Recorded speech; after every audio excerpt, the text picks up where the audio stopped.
ধন্যবাদ। আসলে ওই আমরা যদি এটাকে চিন্তা করি এইভাবে যে আমরা যখন আমাদের স্টুডেন্ট লাইফে মাহফুজ ভাইরাও যখন পড়াশোনা করেছেন ইঞ্জিনিয়ারিং, আমরা কিন্তু আমাদের ইনস্টিটিউটের নাম ছিল flood control and drainage research. আমরা মনে করেছি বন্যাকে কন্ট্রোল করতে পারবো।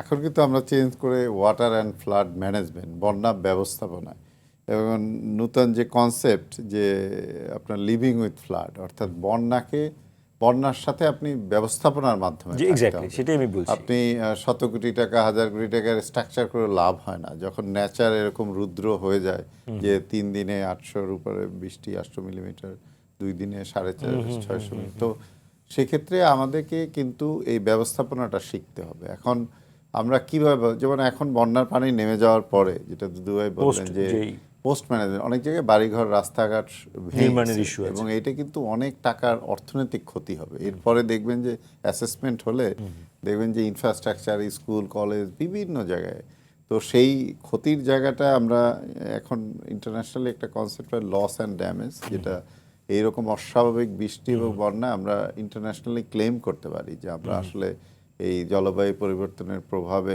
এ ধরনের ক্ষতিগ্রস্ত হয়েছি।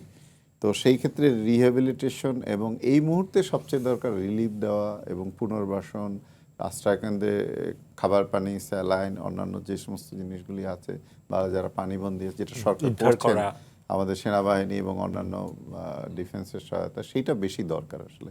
তারপরে আসবে বাড়িঘর যেটা ভেঙে গেছে সহায়তা, এবং সেইটা। আর তারপর যেটা মাহমুদ ভাই বললেন এবং ভাই বলছে লং টার্ম প্ল্যানিং, সেই জায়গায় আসলে কিন্তু আমাদের চিন্তা করতে হবে। আমরা প্রতিবারই হয় বন্যা হয় এরকম অনুষ্ঠানে আসি টাসি, তো তারপরে কিন্তু আমরা ভুলে যাই।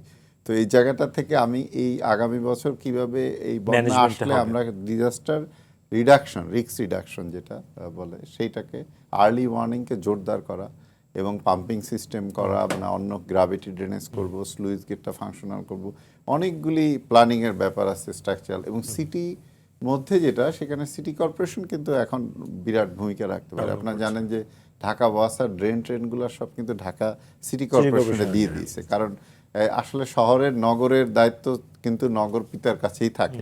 এখন আমাদের এই ফাংশনাল করতে হলে যে ইন্টিগ্রেশনের কথা হচ্ছে, এক জায়গায় থাকলে আর কি অনেকটা করা যাবে। আর ভবিষ্যতে চ্যালেঞ্জ বাড়ছে, জলবায়ু পরিবর্তন, আরবানাইজেশন, তো সেই চ্যালেঞ্জ মোকাবেলায় আমাদের যে পরিকল্পনাগুলি আছে সেগুলি বাস্তবায়ন করা। এবং আমি দুদু ভাইয়ের সাথে একমত যে পরিকল্পনার ব্যাপারে একটু কঠোর হইতে হবে। আপনার যদি দেখা যাচ্ছে যে আরবান এরিয়া, সেখানে আমি যেসব জায়গায় ওয়েটল্যান্ড আছে সেটা ভরে এখন প্লট দিলে, এটা সেটা করলে আপনি কিন্তু নগরকে রক্ষা করতে পারবেন না, এবং তখন মানুষ ওই যে টাকা দিলেও এক জায়গায় থাকবে না, আসলে বসবাসের অনুপযুক্ত হয়ে যাবে।